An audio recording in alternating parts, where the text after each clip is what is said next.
अस्सलाम वालेकुम दोस्तों, welcome back to another vlog. आप देख रहे हैं डॉक्टर हुज़ैफा व्लॉग और आज के व्लॉग में हम बात करने जा रहे हैं स्टमक की एनाटॉमी के ऊपर। तो सबसे पहले हम स्टमक का इंट्रोडक्शन देखते हैं। स्टमक को हम मेडिकल टर्म्स में गैस्टर या वेंटर भी कहते हैं। ये लफ्ज़ ग्रीक लैंग्वेज से आया है जिसका मतलब है बैली या पेट। इससे एक और लफ्ज़ निकलता है गैस्ट्रिक, जो स्टमक से रिलेटेड चीज़ों के लिए यूज़ होता है, जैसे गैस्ट्रिक जूस या गैस्ट्रिक प्रॉब्लम। स्टमक हमारे डाइजेस्टिव सिस्टम का बहुत इंपॉर्टेंट हिस्सा है। ये एक ऐसा ऑर्गन है जो फूड को टेम्पोरेरीली स्टोर करता है और उसे छोटे छोटे पीसेस में तोड़कर स्मॉल इंटेस्टाइन की तरफ भेजता है। डायग्राम में आप देख सकते हैं कि ऊपर से एसोफेगस यानी फूड पाइप स्टमक में इंटर होती है और नीचे स्टमक स्मॉल इंटेस्टाइन से कनेक्टेड है। तो सिंपल लफ्जों में स्टमक एक मस्कुलर बैग जैसा ऑर्गन है जो खाने को डाइजेस्ट करने का मेन काम करता है। तो दोस्तों अब हम स्टमक की डेफिनेशन देखते हैं। स्टमक असल में एक मस्कुलर बैग है, यानी ये एक पाउच जैसा होता है जो मसल से बना हुआ होता है। ये हमारे डाइजेस्टिव ट्यूब का सबसे वाइड यानी सबसे चौड़ा और सबसे ज्यादा एक्सपेंड होने वाला हिस्सा है। ऊपर से स्टमक एसोफेगस यानी फूड पाइप के लोअर एंड से कनेक्टेड होता है। नीचे से ये ड्यूडेनम यानी स्मॉल इंटेस्टाइन के फर्स्ट पार्ट से कनेक्टेड होता है। स्टमक खाने को टेम्पोरेरीली स्टोर करता है, इसीलिए इसे एक रिजर्वियर ऑफ फूड भी कहा जाता है। ये खाने को डाइजेस्ट करने में हेल्प करता है, स्पेशली कार्बोहाइड्रेट्स, प्रोटीन और फैट्स को तोड़ने में। तो सिंपल लफ्जों में स्टमक एक मस्कुलर बैग है जो खाने को स्टोर करके उसे तोड़ता, मिक्स करता है और डाइजेशन के लिए प्रिपेयर करता है। तो दोस्तों अब हम स्टमक की लोकेशन देखते हैं। स्टमक इंसान के एब्डोमेन के ऊपर और लेफ्ट पार्ट में होता है। ये सीधा सीधा नहीं होता बल्कि थोड़ा ओब्लिकली पड़ा होता है। ये मेनली 3 रीजन ऑक्युपाई करता है, एपिगैस्ट्रिक रीजन, अम्बिलिकल रीजन और लेफ्ट हाइपोकॉन्ड्रिक रीजन। स्टमक का ज्यादा हिस्सा लेफ्ट रिब्स और लेफ्ट कॉस्टल मार्जिन के नीचे छुपा होता है, इसीलिए बाहर से इजीली नजर नहीं आता। तो दोस्तों अब हम स्टमक की शेप की बात करते हैं। स्टमक की शेप एक फिक्स चीज़ नहीं होती बल्कि ये डिपेंड करती है 2 चीज़ों पर, उसके अपने मसल की टोन और बॉडी के मसल की ओवरऑल टोन पर। मतलब जिस इंसान के मसल टाइट और हेल्दी हैं उसका स्टमक एक शेप लेगा और जिस इंसान के मसल वीक या लूज हैं उसका स्टमक थोड़ा और शेप लेगा। तो अगर हम नॉर्मल हेल्दी और एक्टिव इंसान की बात करें जिसको हम स्टेनिक पर्सन कहते हैं, तो स्टमक की शेप होती है जे शेप। ये एक ऐसी टिपिकली शेप है जो ज्यादातर लोगों में देखी जाती है। थिन टाल पर्सन यानी हाइपोस्थेनिक पर्सन। लेकिन अगर कोई इंसान पतला और लंबा हो यानी हाइपोस्थेनिक टाइप का हो तो उसका स्टमक और भी ज्यादा जे शेप होता है, मतलब स्टमक नीचे की तरफ लटक जाता है जैसे एक लंबी जे। और दोस्तों अगर इंसान ब्रॉड चेस्टेड, स्ट्रॉन्ग और बहुत एक्टिव हो तो उसका स्टमक जे शेप की बजाय ज्यादा हॉरिजॉन्टल शेप में होता है, मतलब स्टमक सीधा तरह से हॉरिजॉन्टली पड़ा होता है, नीचे लटकता नहीं है। अब सवाल ये है कि स्टमक की शेप को कैसे स्टडी करते हैं। लिविंग बॉडी में स्टमक की शेप को हम रेडियोग्राफिक एग्जामिनेशन से देखते हैं। इसके लिए पेशेंट को बेरियम मील दिया जाता है। बेरियम एक कंट्रास्ट मटेरियल होता है जो एक्सरे में सेफ दिखाई देता है। जब बेरियम स्टमक के अंदर जाता है तो स्टमक क्लियरली एक्सरे में नजर आता है और उसकी एग्जैक्ट शेप स्टडी की जा सकती है। तो दोस्तों सिंपल अल्फाजों में स्टमक की शेप बॉडी के मसल टोन और पर्सनैलिटी टाइप के हिसाब से चेंज होती रहती है। नॉर्मल एक्टिव पर्सन में स्टमक की शेप जे शेप होती है। थिन टाल पर्सन में स्टमक की शेप ज्यादा जे शेप होती है। ब्रॉड और स्ट्रॉन्ग पर्सन में स्टमक की शेप हॉरिजॉन्टल शेप होती है और इसकी स्टडी रेडियोग्राफी के जरिए होती है बेरियम मील के साथ। तो दोस्तों अब हम चलते हैं स्टमक के साइज और कैपेसिटी की तरफ। स्टमक एक डिस्टेंसिबल ऑर्गन है। डिस्टेंसिबल का मतलब है कि ये अपना साइज स्ट्रेच करके बढ़ा लेता है डिपेंडिंग ऑन कितना खाना या लिक्विड हम ले रहे हैं। नॉर्मल कंडीशन में स्टमक की लेंथ तकरीबन 25 सेंटीमीटर होती है। आपको एक इंटरेस्टिंग फैक्ट बताता हूँ, जब बेबी पैदा होता है तो उसका स्टमक सिर्फ 30 ml यानी 1 औंस लिक्विड होल्ड कर सकता है। जब बच्चा प्यूबर्टी तक पहुंचता है तो स्टमक की कैपेसिटी बढ़ के 1 लीटर तक हो जाती है और जब इंसान एडल्ट होता है तो उसका स्टमक कंफर्टेबली 1.5 से लेके 2 लीटर तक या उससे ज़्यादा भी फूड और लिक्विड स्टोर कर सकता है। इसी वजह से अगर हम ज़्यादा खाना खा लें तो स्टमक एक्सपेंड हो जाता है और हमें फुलनेस का एहसास होता है। ये एक्सपेंशन स्टमक की नेचुरली प्रॉपर्टी है। तो दोस्तों अब हम स्टमक के इस एक्सटर्नल फीचर के बारे में बात करते हैं। ये एग्जाम पॉइंट ऑफ व्यू से भी बहुत इंपॉर्टेंट है। स्टमक को हम 4 चीज़ों में डिस्क्राइब करते हैं। 2 ऑरिफिस होते हैं जैसे हमने अभी देखा, कार्डिक और पाइलोरिक ऑरिफिस। 2 कर्वेचर होते हैं यानी लेसर कर्वेचर जो अंदर की तरफ छोटा सा कर्व है और ग्रेटर कर्वेचर जो बाहर की तरफ बड़ा कर्व बनता है। दो सरफेसेस होती हैं, एंटीरियर सरफेस और पोस्टीरियर सरफेस। एंटीरियर सरफेस जो सामने की तरफ है, पोस्टीरियर सरफेस जो पीछे की तरफ है। इसके दो मेन पार्ट्स होते हैं, कार्डियक या फंडस वाला पार्ट जो अपर साइड पे होता है और पाइलोरिक पार्ट जो नीचे ड्यूडेनम से कनेक्ट होता है। इसी तरह से अगर हम स्टमक को एक्सटर्नल एनाटॉमी के हिसाब से देखें तो उसका एक क्लियर और सिस्टमैटिक स्ट्रक्चर समझ आता है। तो दोस्तों अब बात करते हैं स्टमक के ओपनिंग, जिन्हें हम ऑरिफिस कहते हैं। स्टमक के दो मेजर ऑरिफिसेस होते हैं। नंबर 1 कार्डियक ऑरिफिस, ये वो जगह है जहाँ पे एसोफेगस आके स्टमक से जुड़ता है। जब खाना एसोफेगस से नीचे आता है तो स्टमक में यहीं से एंटर करता है। इसकी एग्जैक्ट एनाटॉमिकल पोजीशन याद रखना, ये लेफ्ट 7th कॉस्टल कार्टिलेज के पीछे होता है, स्टर्नम के तकरीबन 2.5 सेंटीमीटर दूर और वर्टिब्रा के लेवल पे T11 पर मौजूद होता है। इसे कार्डियक इसलिए कहते हैं क्योंकि ये दिल के बिल्कुल पास होता है। और दोस्तों स्टमक का एक और इम्पॉर्टेंट पार्ट है जिसे कहते हैं पाइलोरिक ऑरिफिस। ये ऑरिफिस स्टमक कनेक्ट करता है ड्यूडेनम से, मतलब यही वो ओपनिंग है जहां से खाना स्टमक से निकलकर स्मॉल इंटेस्टाइन के पहले हिस्सों में चला जाता है। अगर स्टमक खाली हो और इंसान स्पाइन यानी सीधा लेटा हो तो पाइलोरिक ऑरिफिस की पोजीशन होती है मीडियम प्लेन से 1.2 सेंटीमीटर राइट साइड पर और वर्टिब्रा L1 के लोअर बॉर्डर के लेवल पर, जिसे हम ट्रांसपाइलोरिक प्लेन भी कहते हैं।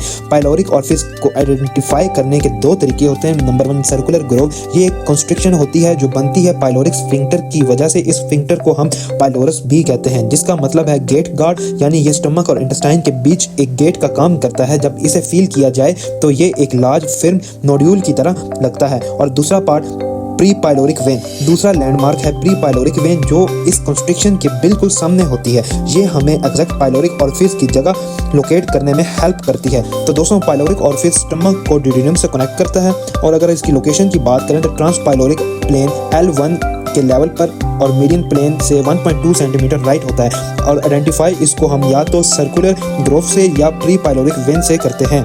तो दोस्तों अब हम बात करते हैं स्टमक के दो कर्वेचर्स की, नंबर 1 लेसर कर्वेचर और नंबर 2 ग्रेटर कर्वेचर। सबसे पहले हम बात करते हैं lesser curvature. Lesser curvature stomach का राइट बॉर्डर बनाता है। ये एक कनकेव कर्व होता है, यानी अंदर की तरफ मुड़ा हुआ। इस पर अटैच होता है लेसर ओमेंटम और इस कर्वेचर का सबसे ज्यादा नीचे वाला पार्ट एक खास नॉच से मार्क होता है जिसे हम कहते हैं एंगुलर नॉच या इंसिजोरा एंगुलारिस। और बात करें दूसरे ग्रेटर कर्वेचर की तो दोस्तों ये स्टमक का लेफ्ट बॉर्डर बनाता है। ये कन्वेक्स शेप रखता है, यानी बाहर की तरफ फैला हुआ होता है। इस पर अटैच होते हैं ग्रेटर ओमेंटम, गैस्ट्रोस्प्लेनिक लिगामेंट और गैस्ट्रोफ्रेनिक लिगामेंट। इसके अपर एंड पर हमें मिलता है एक कार्डियक नॉच जो इसे एसोफेगस से अलग करता है। इंपॉर्टेंट बात यह है कि ग्रेटर कर्वेचर लेसर कर्वेचर से 5 गुना लंबा होता है। तो दोस्तों लेसर कर्वेचर राइट साइड पर होता है और कनकेव लेसर ओमेंटम अटैच होता है और ग्रेटर कर्वेचर लेफ्ट साइड पर होता है। ये कन्वेक्स और ग्रेटर ओमेंटम और लिगामेंट अटैच होते हैं और 5 टाइम लंबा होता है। तो दोस्तों अब हम बात करते हैं स्टमक की दो सरफेसेस की। पहली सरफेस है एंटीरियर या एंटीरियर सुपीरियर सरफेस जो आगे और ऊपर की तरफ फेस करती है, मतलब कि ये सरफेस फॉरवर्ड और अपवर्ड डायरेक्शन में होती है। दूसरी सरफेस है पोस्टीरियर या पोस्टीरो इंफीरियर सरफेस जो पीछे और नीचे की तरफ फेस करती है, मतलब बैकवर्ड और डाउनवर्ड डायरेक्शन में होती है। डायग्राम में आप देख सकते हो कि इंटीरियर सरफेस के साथ रिलेशंस में हेपेटिक सरफेस, फ्रेनिक सरफेस और एपिगैस्ट्रिक सरफेस हैं, जबकि पोस्टीरियर सरफेस के साथ स्प्लेनिक, रीनल पैनक्रियाटिक और फ्रेनिक और सुप्रा रीनल सरफेस अटैच हैं। ये सब रिलेशन हमें बताते हैं कि स्टमक का किन ऑर्गन के साथ कॉन्टैक्ट है। दोस्तों स्टमक को दो मेन पार्ट्स में डिवाइड किया जाता है, कार्डियक पार्ट और पाइलोरिक पार्ट। ये डिवीजन एक लाइन ड्रॉ करके की जाती है जो कार्डियक एंड से लेकर एंगुलर नॉच तक जाती है। एंगुलर नॉच स्टमक के लेसर कर्वेचर का सबसे लोएस्ट पॉइंट होता है।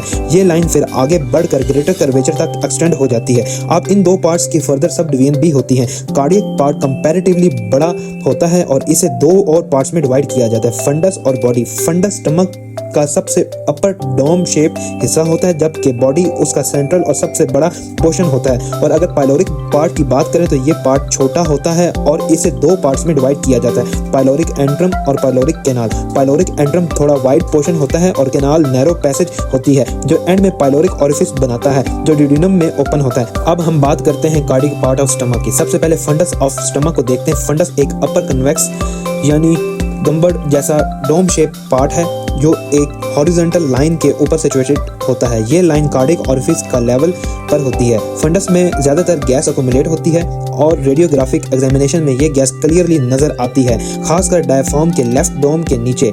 अब आगे बढ़ते हैं स्टमक का बॉडी। ये फंडस और पाइलोरिक एट्रम के दरमियान मौजूद होता है। बॉडी स्टमक का सबसे सेंट्रल हिस्सा है। बॉडी और फंडस दोनों मिलकर स्टमक को इनॉर्मसली डिस्टेंट कर सकते हैं, specially along the greater curvature.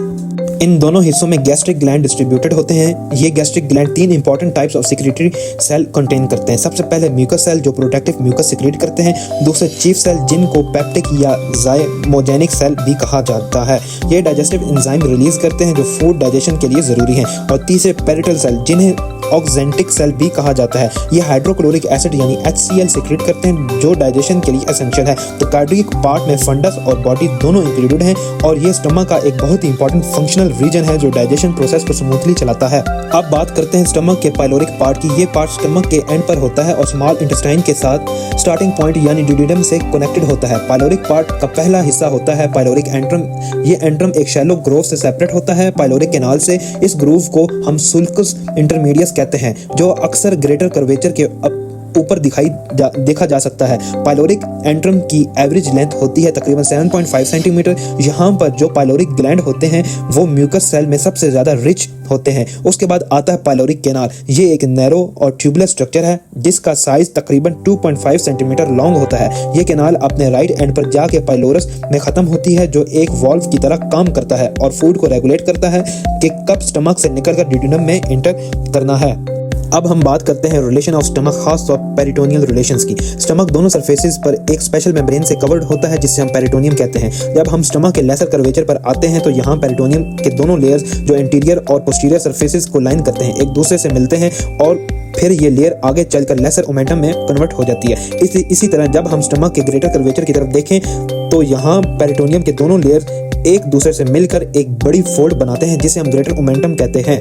अब हम बात करते हैं स्टमक के स्पेशल लिगामेंट्स की जो पेरिटोनियम की फोल्डिंग से बनते हैं। फंडस के पास पेरिटोनियम की दोनों लेयर्स मिलकर एक लिगामेंट बनाते हैं जिसे हम गैस्ट्रोस्प्लेनिक लिगामेंट कहते हैं। ये लिगामेंट स्टमक को स्प्लीन से कनेक्ट करता है। कार्डियक एंड के पास पोस्टीरियर सरफेस की पेरिटोनियम डायफ्राम की तरफ रिफ्लेक्ट होता है और ये स्ट्रक्चर गैस्ट्रोस्प्लेनिक लिगामेंट कहलाता है। इसी तरह ग्रेटर और लेसर कर्वेचर के ऊपर जो पेरिटोनियल रिफ्लेक्शन होती है उनके बीच में छोटे छोटे बड़े एरियाज भी होते हैं जो डायरेक्टली अंडरलाइंग स्ट्रक्चर्स के कॉन्टैक्ट में रहते हैं।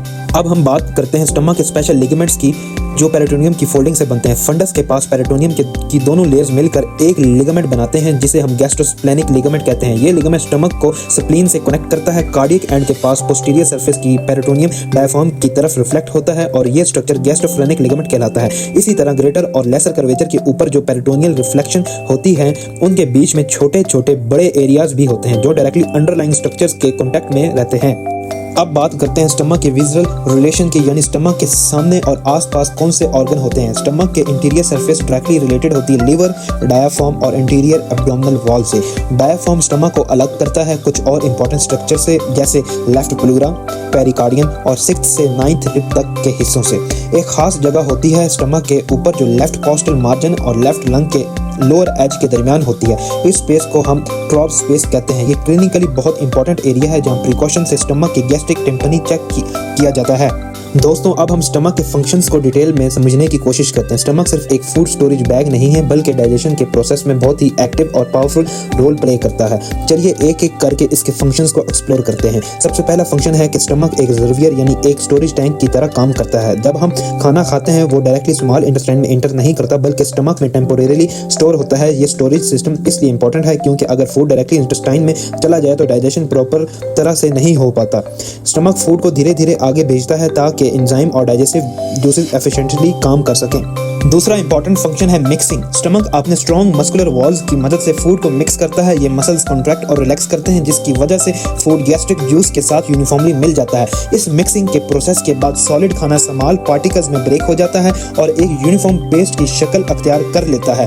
स्टमक के मसल सिर्फ मिक्स ही नहीं करते बल्कि एक स्पेशल मूवमेंट भी दिखाते हैं जिसे हम पेरिस्टालसिस कहते हैं। पेरिस्टालसिस वेव लाइक कॉन्ट्रैक्शन है जो फूड को चर्न करता है और उसे गैस्ट्रिक जूस के साथ ब्लेंड करता है। रिजल्ट ये होता है कि फूड ग्रेजुअली एक सेमी लिक्विड सब्सटेंस में कन्वर्ट हो जाता है जिसे हम चाइम कहते हैं। ये चाइम ही है जो बाद में स्मॉल इंटेस्टाइन में जाता है और फर्दर डाइजेशन और एब्जॉर्प्शन के लिए रेडी होता है। अब आते हैं स्टमक के सिक्रेटरी फंक्शन पर। स्टमक के अंदर गैस्ट्रिक ग्लैंड होते हैं जो गैस्ट्रिक जूस प्रोड्यूस करते हैं। इस गैस्ट्रिक जूस में मल्टीपल एंजाइम होते हैं जैसे कि पेप्सिन जो प्रोटीन को डाइजेस्ट करता है। ये एंजाइम फूड डाइजेशन के लिए बहुत क्रूशियल है और इन्हीं की वजह से फूड ब्रेकडाउन होता है।